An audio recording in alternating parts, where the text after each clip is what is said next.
Okay, here we go. We're gonna do the lesson 3 practice problems. Your featured athlete baseball card memorabilia is Jerry Rice. Jerry Rice is the greatest wide receiver of all time. He was a huge force in the 80s and 90s for the 49ers. This is his second year card. I want to say it's 87. Yeah, 87 tops. I couldn't afford his rookie card, so I bought his second year card. But anyway, we were in Lake Tahoe this summer, me and my daughter, and she was wearing a Jerry Rice jersey. And he was a super nice guy. Came up to me and he's like, "Hey man, you got?" He's like, "You got anything other than the jersey?" And I didn't have anything on me, so he's like, "You're kind of putting me in a bad spot, like asking for the jersey signature, because then everybody's gonna ask him." But anyway, we were walking down the next hole, just watching all the celebrities play golf at Edgewood, and Jerry Rice sees my daughter like sitting down watching, and he comes up and gave her this golf ball, signed Jerry Rice, number 80, from his golf cart. I guess he plays Chrome Softs, uh, Callaways. Anyways, Jerry Rice is the man. He's one of my sports heroes. You'll probably see me wearing one of his jerseys on one of the tests. I try to wear a jersey on unit exam day. But anyway, he's the GOAT. He's the best wide receiver of all time. And big reason why I root for the 49ers. I was a wannabe football wide receiver. My parents never let me play because I was too small, which is probably a good decision in hindsight with all the CTE. But anyway, in college, we won the intramural flag football championship, which was like my Super Bowl. But Jerry Rice is the man. Okay, here we go. Lesson 3 practice problems. Triangle ABC is congruent to triangle EDF. So Quran knows there's a sequence of rigid motions. It takes ABC to EDF. That's the definition of congruence. There's a sequence of rigid motions taking one to the other. So here we go. Select all true statements after the transformation. Alrighty. So what I like to do on these is I like to rewrite the order. A, B, C, E, D, F. Now I know A and E are going to correspond.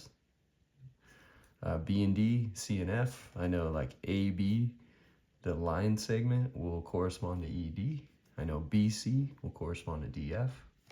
I also know that AC will correspond to EF because of the order. So that's one of those. And you could even do it real quick. So A, E, sweet. B and D. And I'm trying to teach you how to annotate your diagrams. And then lastly, let's just use, we'll stick with 49ers colors. I'm going to color this one in so it's a little bit different than the other one. Okay, so now you've annotated it. You know what's what. You know what corresponds. See how AB right here corresponds to ED, the first two letters in the statement. And then BC, the second and third, we'll give 2 notches. That'll correspond to DF, second and third. And then lastly, AC, the first and third letters, will correspond to EF, the first and third letters. So you can really just use the congruent statement to knock out your annotations. This is like known as annotating a diagram. Do it. Like, trust me. Watch how fast this goes. Angle A coincides with angle F. A with F? No. A with E. Skip that one. Angle B coincides with D? Yep. B, D. Circle. Segment AC coincides with EF. AC. Remember, segment is point to point. EF, they both have the 3. Circle that. Segment BC, both have the 2. And ED, nope, that one has 1. And then finally AB and ED. Yes, we're good. Okay. Last thing you might want to do is triple check the order, but anyway, don't worry about that for now. Okay, number 2, a rotation by angle ACE. So this is angle ACE. Using point C as the center takes triangle CBA, this one, to CDE, okay? So that means CBA and CDE is the order you need. Okie doke. And we're gonna, just to give you an idea, this is the angle of rotation, ACE. And I'm gonna show it to you with patty paper, just so you can see it. And I get a little long-winded at times, but I really want to be thorough. So C,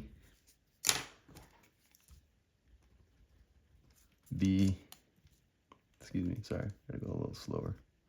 A, capture the letters. Should have used a darker color, oh well.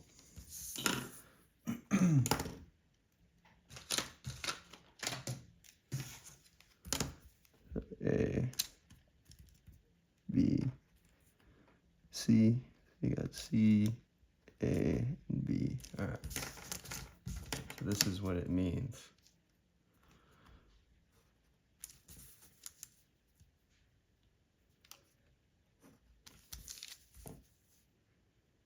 One of the things I want to teach you about geometry is like, it's such a beautiful subject because it teaches you about patience. You can't rush things. All right, so here we go. CBA onto CDE, this is how it's done. C and C will align, A and E will align, and B with D. See, C and C, B with D, A and E. All right, so those are the moves. Okay. Explain why the image of ray CA lines up with ray CE. So why does CA line up with CE? And just look at it. I mean, you could describe, one way to answer this is just to simply describe what motion this is. So you could say, well, because we rotated CBA onto CDE, and CA corresponds with CE. So my explanation is going to go something like this.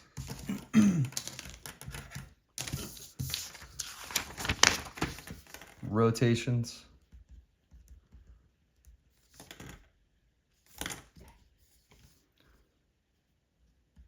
are a rigid transformation.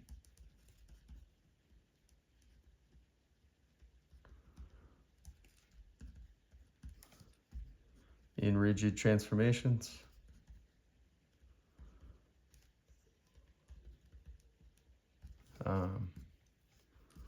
one figure is congruent to another.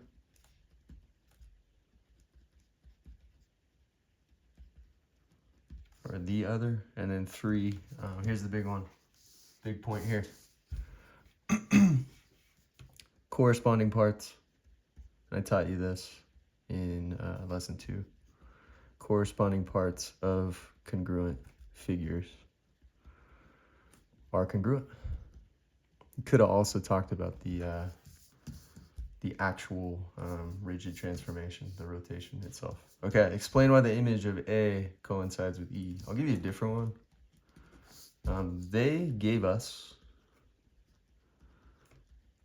a congruent statement. That statement was that CBA congruent to CDE, right? Therefore, A coincides with E because they are both the third letter of each triangle in the congruent statement. That's what I would say. Order matters. Remember that. Order matters in a congruent statement. A and E, both the third letter in the congruent statement. All right, is triangle CBA congruent to CDE? CBA congruent to CDE? Yes. They told you a rotation takes CBA onto CDE. Yes, because rotations are rigid transformations.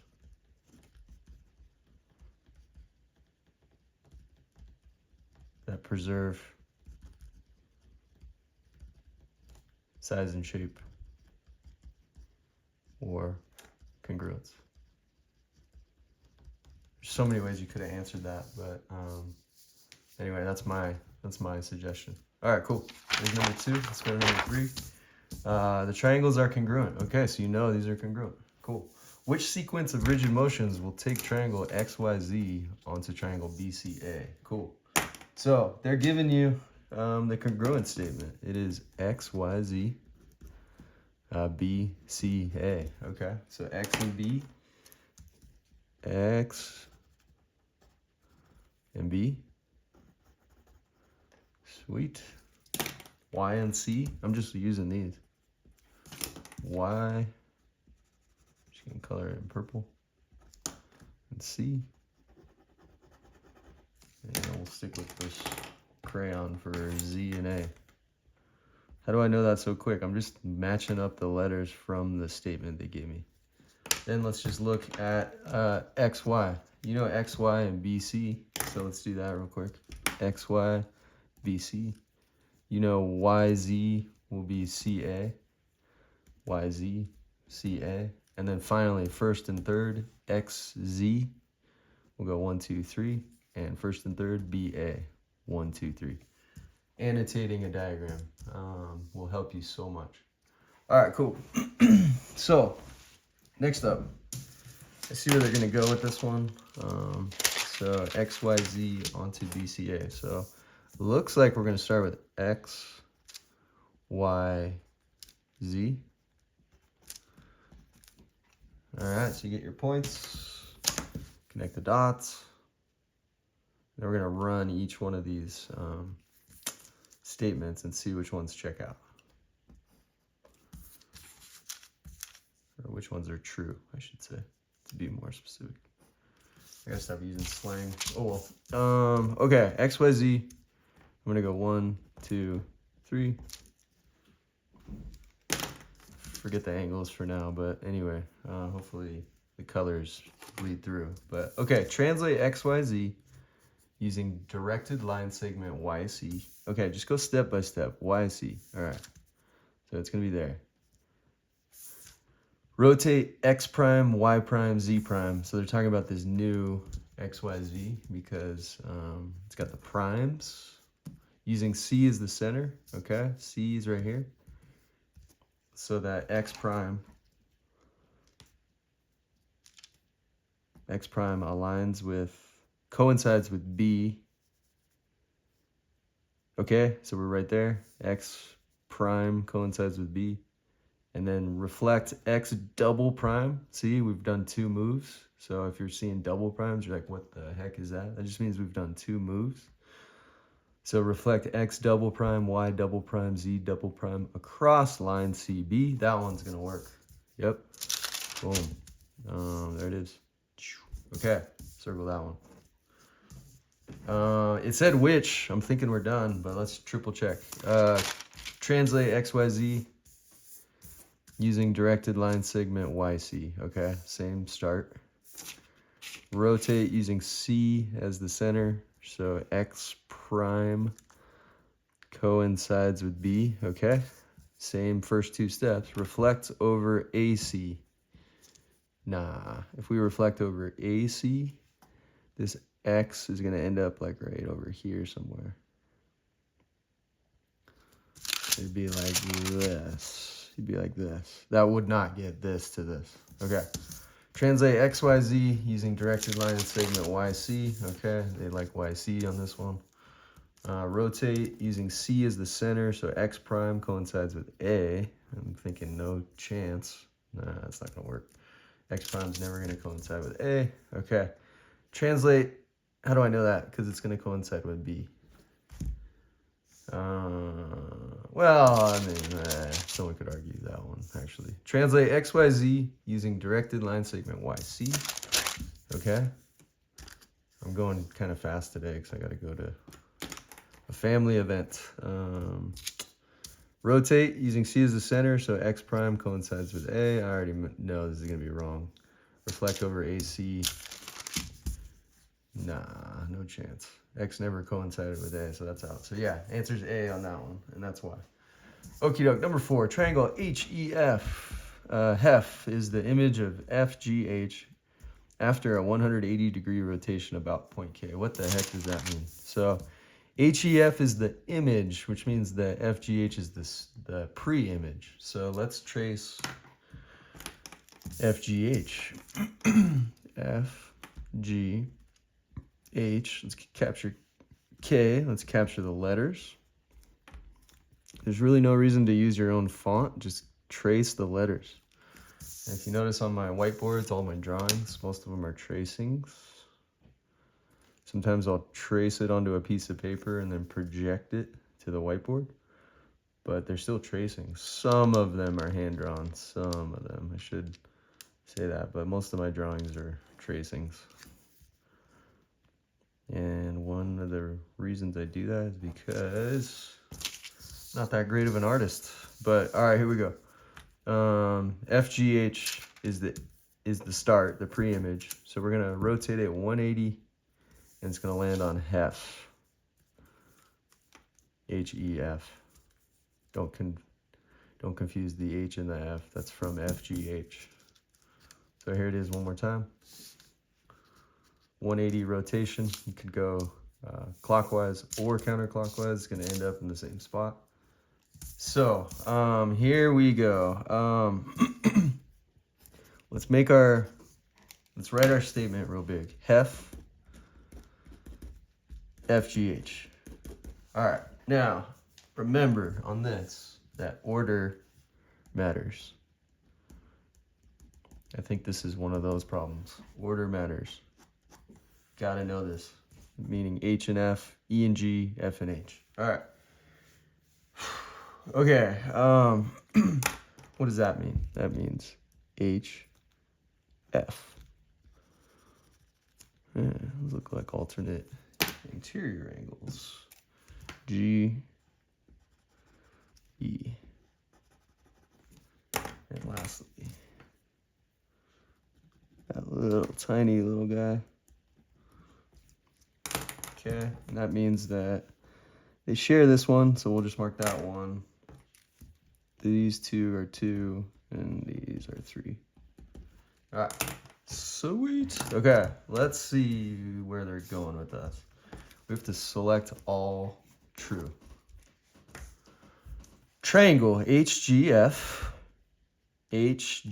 so they're going backwards, is congruent to FEH. Yep. Third, second, first. You can go backwards if you name it, as long as you name this one backwards. FEH. Good. All right. GFH. So triangle GFH. So we're going second, first, third. So you know GFH is going to be congruent to EHF. But they say EFH, not EHF. So you got to skip because order matters. All right. Angle. Now, the angle names also are similar to like the triangle names. If you say KHE, so this little red guy, you have to match them up. KHE, this angle in red, is going to be congruent to KFG.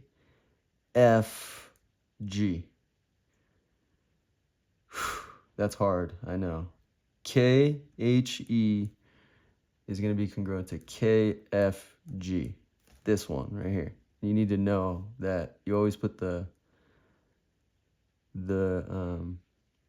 middle letter, the vertex of the angle is always going to be the middle letter. So see how they said KHE?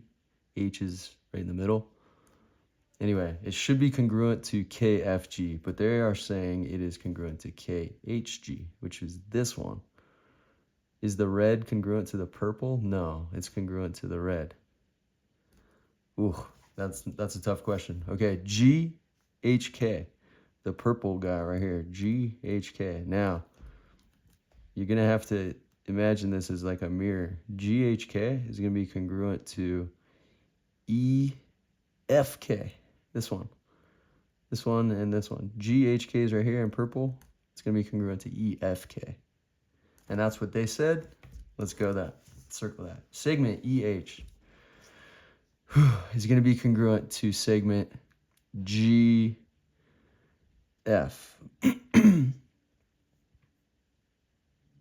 They said GH. Nope. HG. That one's going to be congruent to FE. Yes. And finally, segment FH should be congruent to HF. See how they flip it? Yeah. Because they share this segment. So again, FH, this line, or this segment, sorry, is congruent to this segment because they share it. Okay, ADFG. Next one, numero cinco. Here, flying, 22 minutes. Okay, line SD. Line SD is a line of symmetry, which means we can reflect for figure ASMHZDPX. So, okay, this is a line of symmetry for the big figure. Tyler says that ASDPX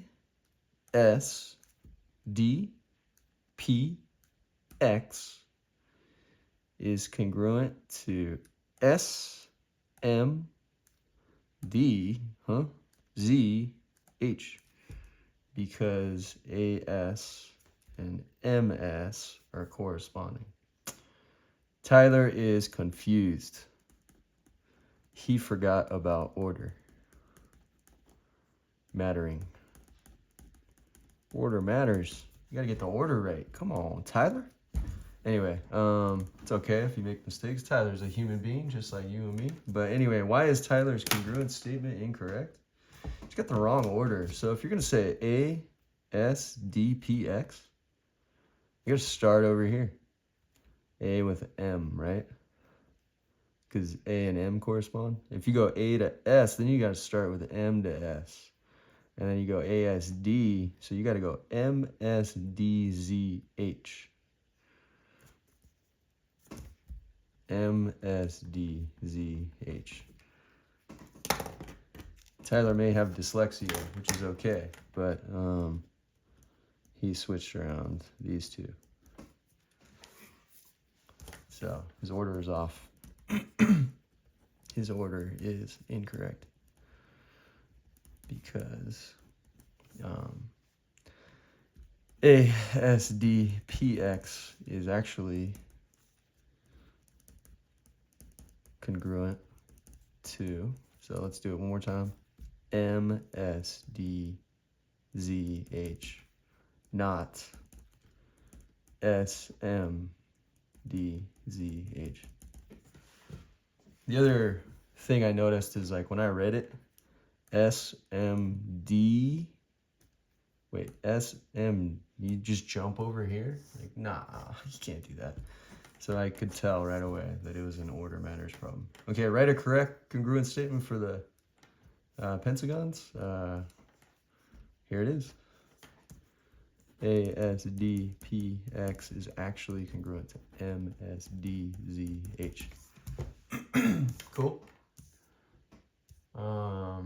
Rather than just give you the solutions, I'm gonna give you the way to get there. All right. 6. Triangle ABC congruent to triangle DEF. You automatically know A and D. You know B and E. And you know C and F will correspond, right? Because order matters. You also know AB and DE will correspond. You know that BC and EF will correspond. And lastly, you know AC and DF will correspond. Okay, so then we have annotated this puppy. Super big skill that you gotta get in geometry. Okay, segment AC should be congruent to DF. They said EF, nah. BC should be congruent to EF. Yep, boom. BAC, that's the red angle over here. That should be congruent to EDF. Yep. BCA, the 3, should be congruent to EFD. They said EDF. Wrong order. No good. Angle CBA. So the purple CBA, this one, should be congruent to FED. CBA and Fed collective bargaining agreement is congruent to the Federal Reserve. Just kidding. Trying to have some fun. All right. Number 7. When triangle ABC is okay, let's just slow down a little bit. ABC, when it is reflected across this line AB, the image is triangle ABD. ABD. Why is angle ACD this one?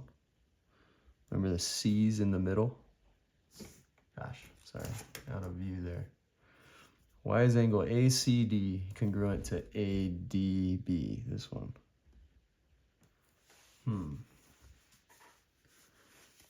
Well, reflected rigid transformation.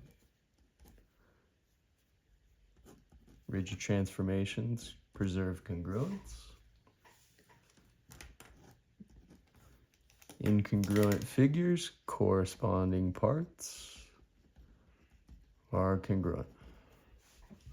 Let's see if that's one of them. Corresponding parts of congruent figures are congruent. I'm pretty sure it's A. Congruent parts of congruent figures are corresponding. Not necessarily.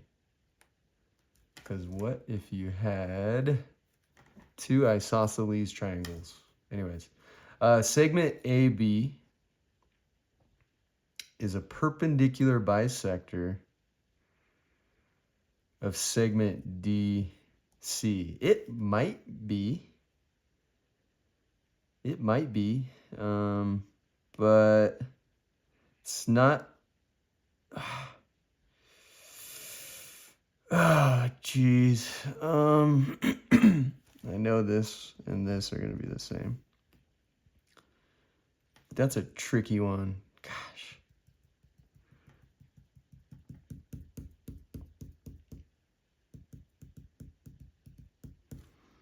That's actually a true statement, but it's not going to help you too much with this perpendicular. But yeah, I'm sticking with A. An isosceles triangle has a pair of congruent angles. That's also true. But that's getting besides the point. We're talking about a reflection being a rigid transformation, preserving congruence, and that corresponding parts are congruent. So it's A. Corresponding parts of congruent figures are congruent. That was Unit 2, Lesson 2 and 1, I believe. All right, line DE, so this guy right here is parallel to line BC. We got a transversal cutting across parallel lines. We got another transversal cutting across parallel lines. I automatically know this is B. Alternate interior angles, and this is C. I also know this is A. And I also know this is A. Because of the triangle sum theorem, this is B. And this is C. That's what I know just from that statement. All right, what is the measure of angle EAC? That's this angle right here. What's the measure of this angle? C. What's the measure of angle DAB? You dab somebody up in the hallway. It's one of your boys. Just kidding. Angle DAB is going to be B. Alrighty. That was lesson 3, practice problems. Go Jerry Rice. Thank you so much for the signed golf ball. We will always root for you. You are the GOAT. No one's going to top your touchdown record if I had to guess. Not in my lifetime. All right, 31 minutes. Not a big deal. Okay, keep chipping away at these practice problems. It's only 31 minutes. You can do it. Might be an hour. That's about it. And then you have all the answers to double check your own work. Alrighty, peace out.